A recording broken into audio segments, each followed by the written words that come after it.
Novel محبت امید اور بھروسہ قسط نمبر 7۔ ایک ہی بار رات ہوں گی اکٹھی، پھر خوش ہوتے رہے جیت کے۔ ابرا نے دھمکی دی، وہ ہنس پڑا۔ مجھے آتا ہے ناراض لوگوں کو منانا۔ اس نے چھیڑنے کے انداز میں دعویٰ کیا۔ ہاں، پہلے ناراض کرو پھر مناؤ۔ بالکل، مزہ تو اسی میں ہے۔ ہم پہلے خفا کرتے ہیں پھر مناتے ہیں، اور ہم ناراض بھی کرتے ہیں اور مناتے بھی نہیں، یعنی کہ بالکل ٹھینگا دکھاتے ہیں۔ مجھے تو آپ ٹھینگے کے بجائے انگلی دکھا دیں۔ کیا؟ کب سے رنگ گھر کر رکھی ہوئی ہے، موقع ہی نہیں مل رہا پہنانے کا۔ موقع ملتا نہیں ہے، نکالنا پڑتا ہے۔ اچھا، تم ایک ساتھ ہی ہو اور پھر شریر ہو، بتا رہی ہوں۔ ٹھیک ہے، پھر تم دیکھو ذرا میں کیسے موقع نکالتا ہوں اس سب سے اہم کام کے لیے۔ وعدہ کر رہے ہو یا دعویٰ؟ دونوں۔ میری بیٹری ختم ہو رہی ہے، تمہاری؟ ارے بھائی، میرے موبائل کی۔ تو پھر خدا حافظ۔ اچھا، ایک گہری سانس لے کر خدا حافظ۔ گھر میں ایک عروا تھی جسے پڑھائی میں دلچسپی تھی۔ طیبہ اور رخسانہ نے انٹر کر کے چھوڑ دیا تھا۔ ان کا وقت گھر کے کاموں اور ٹی وی کے آگے گزرتا تھا۔ سلائی کی سیکھ تھی، کچھ مہینے ماں کا ہاتھ بڑھایا، سلائی کے کپڑے سیکھا، مگر تھوڑی بہت رقم جمع ہوئی وہ ابو نے لے لی۔ دکان میں ضرورت پڑ رہی تھی، جتنا گڑ ڈالو اتنا ہی میٹھا ہوگا۔ دکان کا مال بڑھے گا تو آمدنی بھی بڑھے گی۔ جو کماتا ہوں گھر میں لاتا ہوں، کہیں باہر تو اڑا کر نہیں آتا۔ طیبہ کے ترس کرنے پر انہوں نے جواب دیا، بھائی ہمیں کیا ضرورت ہے اتنی محنت کریں اور ایک پیسہ بھی نہ لے۔ دونوں نے ایک لیا، سلائی کپڑے سینے سے توڑ کر لی۔ اب امی اکیلی لگی رہی، دونوں کا موڈ ہوتا مدد کر دیتی۔ عروا کا انٹر کامرس کا رزلٹ آیا تھا، بلکہ رزلٹ آ چکا تھا، اب اس کی مارک شیٹ آئی تھی، 80% نمبر۔ وہ ابرا کے نقش قدم پر چل رہی تھی۔ گھر میں سب نے سوکھے منہ مبارکباد دی، اور کیا کرتے، خوشی ابھی پناہ خوشی کا اظہار مائن تھا۔ ابرا نے مٹھائی منگوا کر اس کامیابی کو سیلیبریٹ کیا اور عروا سے اس کی پسند کے سوٹ کا وعدہ بھی کیا۔ کیا ہوا، تم خوش نہیں ہو؟ عروا کے سادہ سنجیدہ چہرے کو اس نے بغور دیکھا۔ بس جتنا خوش ہونا چاہیے اتنی ہوں۔ وہ جیسے برق مسکرائی تھی۔ خوشی ناپ تول کر ہوتی ہے، جہاں ہر معاملے میں ہر قدم ناپ تول کر سوچ سمجھ کر اٹھایا جاتا ہے، وہاں کسی کامیابی کو سیلیبریٹ کرنے کی خوشی بھی نپی تلی ہوتی ہے، حالات کے حساب سے۔ عروا اپنی عمر سے بڑی بڑی باتیں کرنے لگی تھی۔ اسے میٹرک تک ٹیوشن پڑھا کر اپنی فیس بھری تھی، پھر انٹر پرائیویٹ بھی اسی طرح کیا۔ پچھلے 1 سال وہ ایک پرائیویٹ اسکول میں بھی پڑھا رہی تھی۔ تمہارا میتھ بہت اچھا ہے، تم BBA میں ایڈمیشن لے لو۔ میں اتنی فیس افورڈ نہیں کر سکتی، بلکہ صرف فیس نہیں، سارے اخراجات۔ عروا نے جیسے اسے سمجھانے والے انداز میں کہا تھا، تمہارے 4 سیمسٹر کی فیس میں دوں گی، اس کے بعد 50% تم دو گی، 50% میں۔ ابرا نے اپنی بہن کی روشن ذہین آنکھوں میں دیکھتے ہوئے کہا، جہاں اس بات سن کر مسرت آمیز حیرت ہلکورے لے رہی تھی۔ تم پہلے ہی اپنی اچھی خاصی سیلری گھر میں خرچ کر رہی ہو، میری پڑھائی کے لیے پیسے کہاں سے آئیں گے؟ عروا نے ایک گہری سانس لیتے ہوئے حقیقت پسندانہ سوال کیا۔ چراغ سے چراغ جلتا ہے تو روشنی پھیلتی جا رہی ہے، کسی نے میرے اندھیرے راستے میں چراغ جلایا تھا، اب یہی کام کرنے کی میری باری ہے۔ ابرا گول مول بات کر کے مسکرا رہی تھی، پہیلیاں کیوں بجھا رہی ہو، سیدھی سی بات کرو۔ عروا نے الجھ کر کہا، میں ریحان سر کے آفس گئی تھی ان کا شکریہ ادا کرنے اور قرضہ واپس کرنے۔ انہوں نے شکریہ قبول کر لیا اور میری ساری رقم مجھے واپس دے دی، یہ کہہ کر کہ اس رقم سے کسی ضرورت مند کی اسی طرح مدد کر دوں جیسے میری مدد کی گئی۔ ابرا نے آہستہ سے بتایا، وہ رقم میرے پاس ویسے ہی پڑی ہے، میں تمہیں سراغ اس لیے کر رہی ہوں کہ مجھے تم پر بھروسہ ہے، اور میں چاہتی ہوں کہ آئندہ زندگی میں جب بھی اللہ تمہیں بہت سارا نوازے، تم بھی سچ ضرور لانا۔ تو تم نے یہ سمجھ لیا کہ میں ٹیوشن لے رہی ہوں؟ سمجھ نہیں لیا، فیصلہ کر لیا۔ ابرا مسکرائی تھی، اس کے ساتھ عروا بھی اس مسکراہٹ میں شریک تھی۔ وہ ہال میں بیٹھے نیوز سن رہے تھے جب وہ گھر واپس آئے۔ رکو، بات سنو۔ کل ابرا آفس آئی تھی پیسے واپس کرنے۔ میں نے اسے کہا کہ وہ ان پیسوں سے ضرورت مند کی مدد کرے جسے اس کی مدد کی تھی۔ ایماندار ہے وہ۔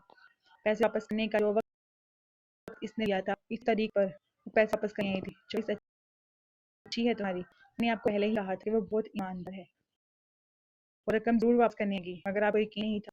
مجھے اس لیے یقین نہیں تھا کہ بہت سارے اسٹوڈنٹس مجھ سے کہہ قرضہ لیتے ہیں کہ پڑھائی پوری کرنے کے بعد جاب کر کے گھر واپس کر دیں گے، مگر آج تک کسی نے بھی پلٹ کر نہیں دیکھا۔ مجھے لگا کہ یہ بھی ایسے ہی ہوگی، لیکن نہیں، میں غلط تھا۔ وہ پورے وقت پر پیسے دینے آئی تھی۔ مجھے کوئی اعتراض نہیں وہاں رشتہ کرنے پر۔ تو تم بتاؤ، اب رشتہ لے کر جانا ہے؟ تمہاری ماما کی طبیعت ٹھیک نہیں رہتی، اس لیے میں چاہتا ہوں کہ یہ کام جلدی سے ہو جائے۔ تم اسے کب بتاؤ گے کہ تم کون ہو؟ نہیں بابا، ابھی نہیں۔ مجھے ڈر ہے کہ اگر میں اسے بتا دیا تو وہ کہیں مجھ سے نفرت نہ کرنے لگے۔ اسے زیادہ لوگ پسند ہے بابا۔ جھوٹ نفرت کرتی ہے، وہ دھوکے سے ڈرتی ہے۔ بابا میں اسے بہت محبت کرتا ہوں، میں سے نہیں ہو سکتا، اور اب اس سے اور جھوٹ بھی نہیں بولنا چاہتا، اس لیے میں روز کی شادی میں سے بتا رہا ہوں، جیسے تمہاری مرضی برخودار۔ لیکن اگر میری بات سنو تو تم اسے پہلے ہی بتا دو، اگر تمہاری مرضی۔ اور گڈ نائٹ۔ وہ اپنے کمرے کی طرف بڑھ گئے۔ وہ ہال میں اکیلا رہ گیا اپنی سوچوں کے ساتھ۔ امان اپنی فیملی سے ملانا چاہ رہا ہے اسے۔ ملو گی نا میری فیملی سے، خاص کر ممی سے؟ ملواؤ گے تو ضرور ملوں گی۔ میں تمہارے میں بتایا تھا، یہ کہہ رہی تھی کہ اس گل لے کر آؤ۔ اگر انہوں نے مجھے ریجیکٹ کر دیا تو ابرا کل میں کھڑا جائے گا۔ نہیں کریں گی، میرے اور ان کے خیالات، پسند ناپسند سب ایک جگہ ہیں۔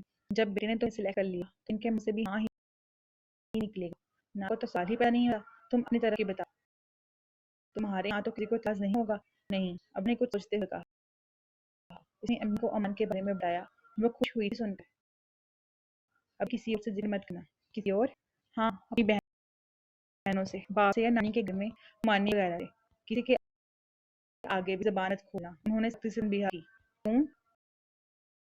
ابرا کو تعجب ہوا کہ سارے نقاب اتباع تھے، یا جو کوئی بات ہوگی سب کے سامنے آ جائے گی، پہلے چرچا نہ ہی ہو تو بہتر ہے۔ اچھا، ابرا کی ذہانت اور محض تعلیم بھی دان تک محدود تھی، اور پھر اپنی جاب تک۔ معاشرتی معاملات میں وہ اوروں نسبت کوری تھی۔ 2 ماہ بعد امان کی بہن کی شادی ہوئی۔ اسے سارے دوستوں کو مدعو کیا تھا۔ ابرا سے فون پر اس کی ممی بات کی تھی، اسے خاص طور پر سارے فنکشن اٹینڈ کرنے کا کہا تھا انہوں نے۔ مہندی والے دن نانو کی طبیعت خراب ہوئی، اس لیے وہ نہیں جا پائی۔ بارات والے دن وہ لوگ ابھی راستے میں ہی تھے جب امان کی کال کہ ماما کی طبیعت بہت خراب ہو گئی ہے، انہیں ہاسپٹل لے کر جا رہے ہیں۔ تو لوگ بھی ہاسپٹل چلے گئے۔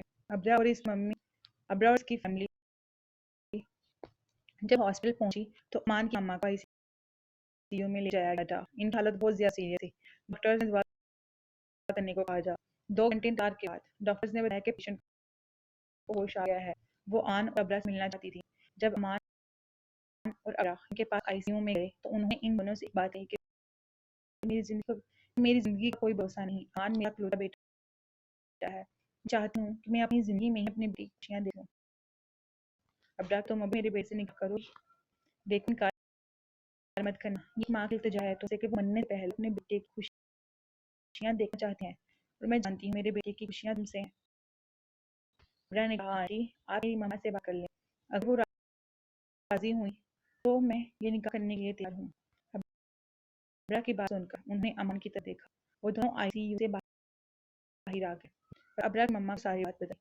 تو انہوں نے کہا کہ ہم نے بعد میں تو امان اور ابرا کی شادی کرنی تھی، تو کوئی بات نہیں، ہم ابھی نکاح کر دیتے ہیں، دوستی بعد میں ہو جائے گی۔ میں ابرا کے ابو سے بات کرتی ہوں۔ آدھے گھنٹے بعد امان کے کچھ دوستوں اور دونوں کی فیملی کی موجود میں یہ نکاح آج تک منڈپ پہنچا۔ ڈاکٹر امان کی ماما کو آپریشن تھیٹر میں لے گئے۔ ان کی اوپن ہارٹ سرجری ہونی تھی۔ بڑے دنوں کے بعد نانی کے پاس اس کا چکر لگا تھا۔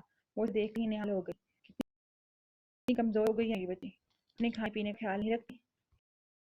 یہ کمزور نہیں ہے نانو، اسمارٹنیس ہے۔ ایسی اسمارٹنیس کا گولی مارو جس میں میری بچی بالکل سوکھ کر کھٹا ہو رہا ہے۔ اچھا چھوڑیں نانو ان باتوں کو، آپ یہ بتائیں آپ نے نیا سوٹ نہیں پہنا؟ ابرا ان کے لیے لون کا سوٹ لائی تھی، امی سے سلوا کر دیا۔ وہ بہت خوش بھی ہوئی اور جذباتی بھی۔ جمعے کے دن پہنا تھا، نہا دھو کر نماز پڑھی، پھر اتار کر رکھ دیا۔ کیوں؟ اب اگلے جمعے کو پہن لوں گی، پہن کر پرانا کریں اور آ جائے گا نیا سوٹ۔ اب نے ان کا بوڑھا چہرہ دیکھا۔ بس بیٹا، میرے لیے اور یہ بھی بہت ہے، پہن اون کی عمر تو تمہاری ہے، اللہ تمہیں بہت دے، اپنے ماں باپ کا سب دل کھلا رکھے تم سے۔ نانی آپ دیدہ ہو گئی، ایک جواب وہ ماننے کے لیے لائی تھی۔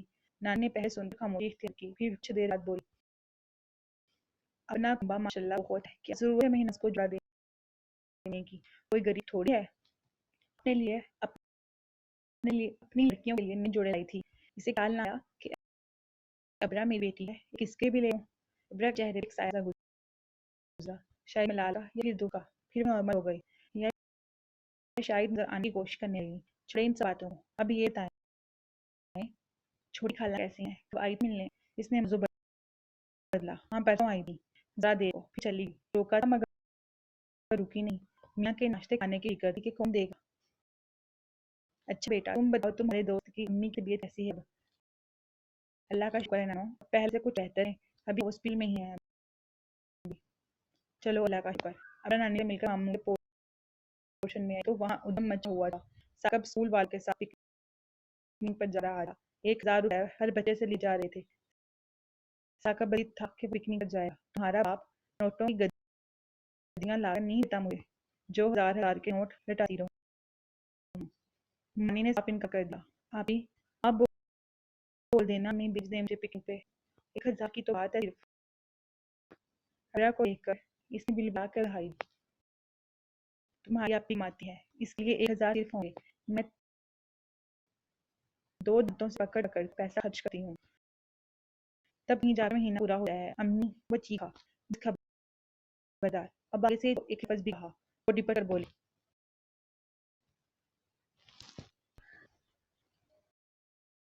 امی وہ چیخا. بس خبردار, اب آگے سے جو ایک لفظ بھی کہا. وہ ڈپٹ کر بولی. جانے ماما, سال میں ایک بار تو پکنک ہوتی ہے. ابرا کو اس کی روئی ہوئی آنکھیں اور بزرگ چہرہ دیکھ کر ترس آنے لگا.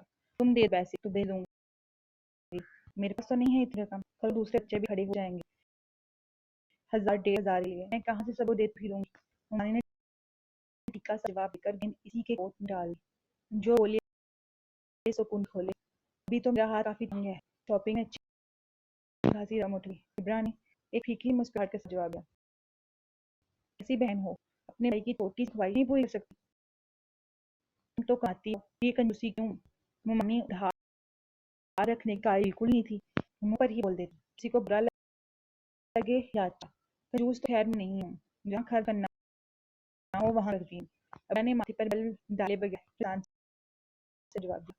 ہاں تو اپنی سگی بہن بھائیوں پہ خرچ کرتی ہو نا. ہم نے بھی تو اتنی سال والا پیسہ, اب ہمارے بچوں کا اتنا بھی نہیں کہ کبھی 2 4 پیسے پر بھی خرچ کرو. ماما, ابرا نے بڑے دکھ سے دیکھا. کہ میں کبھی لوگوں پر کوئی خرچہ نہیں کیا. کوئی مہینہ تو نہیں بندھا ہونا, کبھی کبھار کا کوئی خرچہ کس گنتی میں آتا ہے. ان کے منہ میں جس زیرا. مانی نے ٹکا جواب دیا. پھر ابرا کچھ نہ بولی, کیونکہ ان کے لیے کچھ بھی کل تھی. انہیں پھر بھی اسے شکوے رہنے تھے. اگلے دن وہ اپنی جاب پر بڑی اداسی تھی. کبھی کبھی اپنے گھر والوں کی ان باتوں سے دکھی ہو جاتی تو یوں ہی اداس اور چپ ہو جاتی تھی. سب پوچھنے پر سر درد کا بہانا بہت اچھا جواب تھا, مگر آن تو بہلاوے میں نہیں آنے والا تھا. آج کلائنٹ میری طرف سے ہے. اس کے علاوہ اس کی آفر یقیناً ابرا کے لیے تھی. میں لنچ آئی ہوں, ابرا نے بتایا.